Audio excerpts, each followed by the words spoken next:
I'm gonna. So I got to ask Mike here first of all. Mike, you know Victor Wooten? Yeah. So I saw Victor Wooten last night in concert. The Wooten Woods. My son took me to see Victor Wooten over at Granada. I'll talk about Victor in a minute here, but he's amazing. He asked about Mike. Yeah, I saw him real quick afterwards. Actually, he reminded me a lot of you, Mike. There's a lot of that same spirit. Yeah. So. We're going to talk a little bit about time and talk a little bit about Victor Wooten, talk a little bit about Jesus and Buddha and all sorts of things here. But first, we're going to talk about time. What do you call a story that one clock tells another? Secondhand information. Maybe I should have asked if Todd could stay up there. I need the drum, yeah. What did the second hand say to the hour hand as it passed by? Come on, that one's easy. High five. See you in a minute. Yeah. Why did the man throw the clock out the window? Come on, that one's easy. All right, you all remember being in second grade. Okay. What time does the duck wake up to? That was it, the quack of dawn. That's right. So, this wonderful quote that I put on the back. Oh, nope, I didn't put it on the back, and now I didn't write it down either, so I'm going to have to do it verbatim. So Richard Rohr has this wonderful quote that he says about resurrection. And he says, resurrection is not a one-time event, essentially. He says resurrection is an ongoing event. It is more of an event that is representative of a universal pattern that is in life itself. Resurrection is not a one-time thing. I want to think with you a little bit about this idea of resurrection as we think about our stories, as we think about the resurrection story, but as we think about our stories and our own resurrection stories, because we have them. We have them all the time. And sometimes we don't even realize we're living in the midst of them as well. Mark Nepo, who is a wonderful thinker and writer, he has this story about a woman named Ruth who was in her 70s remembering being a girl, one of 10 kids, a daughter of a sharecropper in South Carolina. They lived in an old wooden cabin, and one day she tells him that in her spring of her 4th grade, her teacher had said there would be a talent show in a couple of days, and for everyone to go home and practice for the show, and to get ready to share what their talent is, and if they would like, maybe to even give a sampling of it. Now imagine yourselves at this point, and I'm going to say, all right, tomorrow, or next Sunday, we're having a talent show, and I want you all to bring your talent because you're going to stand up in front and you're going to perform your talent. Or you're going to share your talent with everyone. I'm guessing I'd have about 20 or 30 people here. Maybe. The band would all be here. There's something about us as we get older, we begin to think we don't really have talents, right? We don't really think of any specific thing. I'm not a musician. I'm not an artist. I'm not a writer. I'm not an orator particularly. I don't have any specific sort of talents like that. So she went home as a 4th grader, and for the next 3 days and nights, she was thinking about this. She was restless, sleep at night, couldn't sleep at all. And for the next 3 days and 3 nights, she had lost her appetite. She couldn't imagine. She didn't have these kinds of talents that some of the other kids obviously had. And it's interesting, too, she didn't think about the whole classroom, right? We don't do that. We think of the talented people we know, and we go, I'm not them. I couldn't possibly be them, and therefore I'm not anything. I don't have anything to share. So she was wrestling with this until the night before. She tells Mark Nepo that she was out at her cabin. And remember, she's living out in the woods out in South Carolina. And so she was out walking around underneath a fairly overcast sky late at night. And she said at some point, she didn't remember exactly when, but as she stood on her porch, the clouds parted just enough that the full moon that was behind the clouds began to beam through. And it illuminated the porch where she was standing, and it gave the whole porch and side of the cabin this pale blue hue as it illuminated sort of the ground around her. And then she began to notice shadows in the night because of the light by the moon, the reflected light. She saw these shadows. And it so overwhelmed her, her jaw dropped. It just dropped, and she just took a deep breath, kind of a gasp. The next morning, when the teacher started asking what the students would be sharing as their talent, when they got to her, she smiled and she said, "My talent is to see the moon." We often miss the gift of being that leads to ourselves. We forget that knowing that we are a part of something larger is a talent all by itself, one in which our world seems sorely missing often. So this Richard Rohr idea of recognizing that resurrection is happening all the time is part of that ability, part of that talent to be able to see we are a part of something larger. Even our smallest stories that we think about ourselves are actually part of a profound story of possible resurrection. I wrote about this in my blog post, so some of you will have remembered this, but when Molly and I were planting seeds in Linda's new garden, Linda restores a garden every year. I say it's new because she has to redo it, remake it, because our 3 dogs basically tear the bricks off of it and tear it apart, dig it up and everything during the winter season. So then we go back out, we build the bricks up, the concrete bricks. It's a freestanding garden in the middle of the yard. And I say we. I lift the bricks and I take them over there, and then she builds the thing. So we were out there planting, though. That was fun. And so the 2 of us were planting seeds, and Molly had this interesting question. As we were planting the seeds, she looked up and she said, Daddo, which is my Irish name for grandpa. She says, Daddo, she said, do you think that seeds get scared when they're underground, when they're buried under? Do they get scared? And I thought, what an amazing question to think about that. Because in reality, I mean, we do, right? We all feel buried under sometimes. And we do get scared. And I told her, I said, yeah, but, I don't know. Do you think they get scared? I mean, all of life and nature work together. I said, the sun works with the earth and the soil works with nutrients. And the earthworms that we saw as we were turning the soil, they work together. I mean, the seed's got lots of things working with it to make things happen. And then you know what a seed becomes. And she smiled and she said, a plant. And I said, so what do you think? And she says, well, I think they'd be scared. And I thought, well, you're smarter than I thought. Because it's true. No matter what happens, when we feel buried under, we get scared. We get overwhelmed. We can't see past the dirt that we're under. Whatever that dirt is, we can't see past it sometimes. And I think of the old Jewish proverb that tries to bring comfort to those moments when it says, every blade of grass has an angel hovering over it and whispering, grow, grow. And I think there's some comfort in that, and yet still I have this sense in which, all right, even telling me that there's some kind of positive outcome on the other side doesn't negate the fact that when we're buried under, it feels overwhelming. It can feel quite scared. Django Reinhardt was a guitarist, a French jazz guitarist.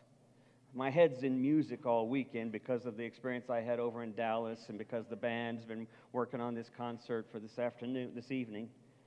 And Django is an amazing jazz guitarist. If you've ever heard his music, it's really interesting stuff. It's very inventive. But the reason why his music is so inventive is because of something that overwhelmed him in his life. Many of you know the story of Django Reinhardt, who was born in poverty, lived on the edges of a small village in France, and basically spent his life sort of scruffing along and making ends meet best they could. But his father left them when he and his brothers and sisters were young.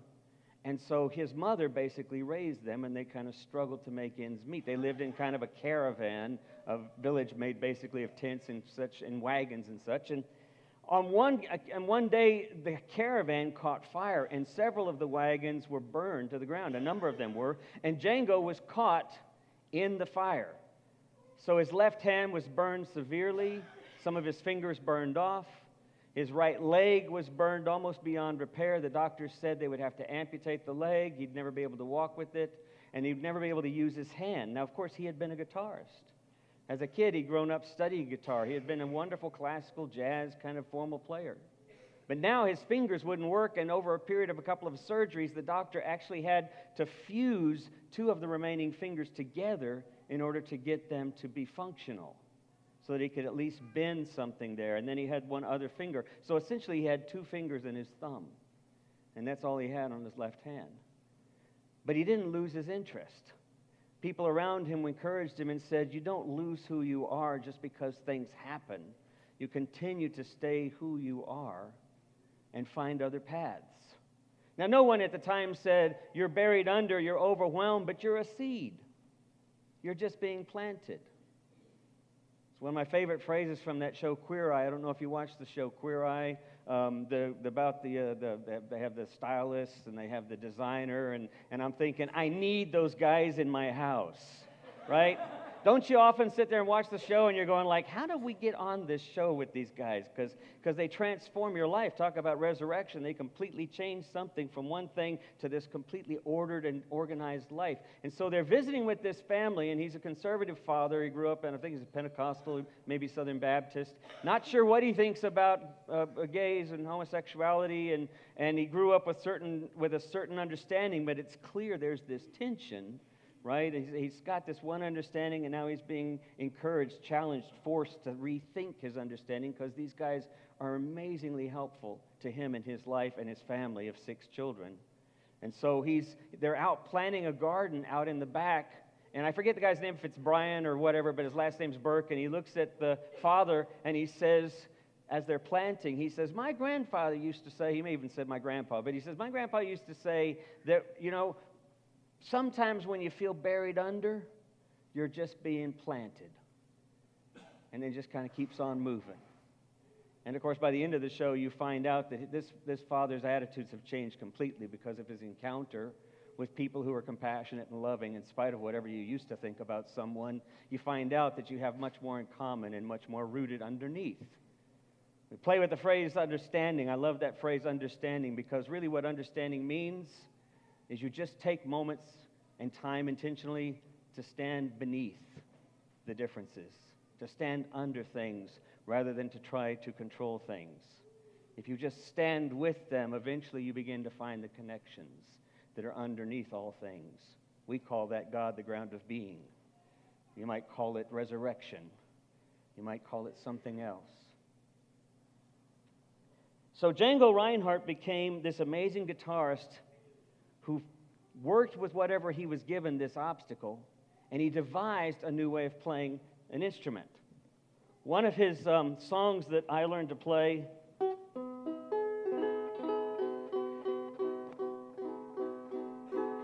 is that working? Yes.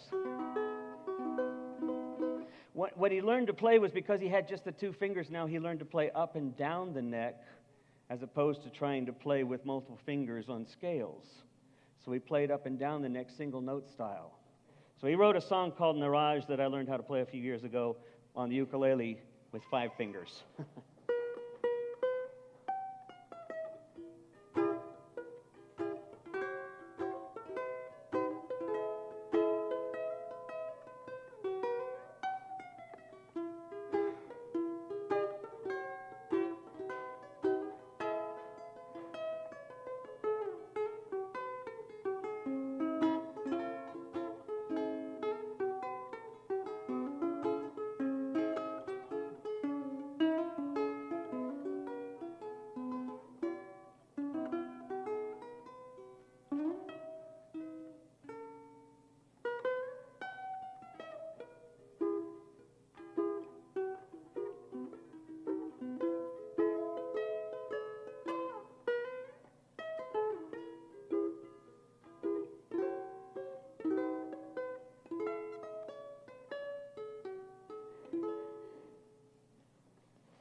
So,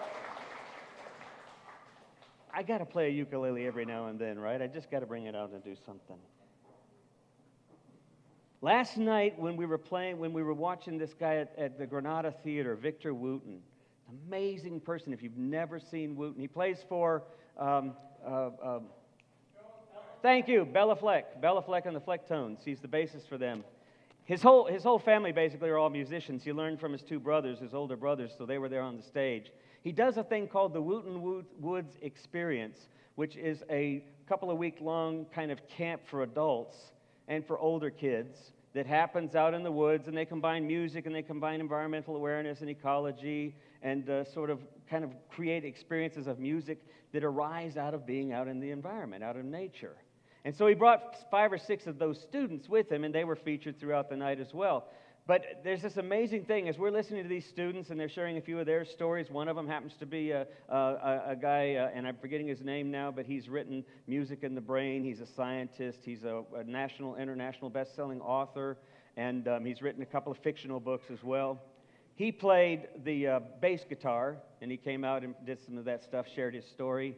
Someone else was a biologist, came out and played a 8-string banjo that had 5 banjo strings and 3 bass strings, and then he played basically the bass part, the banjo part, and a couple of other parts simultaneously. A couple of young women came out and sang. It was a beautiful experience. Right in the middle of the thing, he stands out there with his brother, and they start to sing this song just based off of a bass riff that he's playing, and he says, "I saw God the other day." And then he looks out at the crowd, and he said, "She looks a lot like you." But then he looked a lot like me, too. And he goes into this bass riff, and then he starts to do this spoken word thing about why are we here and what are we here to do. And he says, "I think it's up to me, and I think it's up to you. I saw God the other day. She looks a lot like you, and he looks a little bit like me." And that was the whole song as he just began to sort of speak to what is going on in life. And then he would break it up with harmonies as he said, "I saw God the other day. She looks a lot like you. She looks a little bit like me." And then at the end of the song, he asked everybody, I mean, it was an amazing song. We were all practically in tears from this beautiful song. And then he asked us to take a moment, as he just kind of did a little bass riff, and asked us to sort of share why we were there listening to a bass guitarist, a concert with a bass guitarist. He says, "You're going to think that everybody here is a bass player. You're going to be wrong."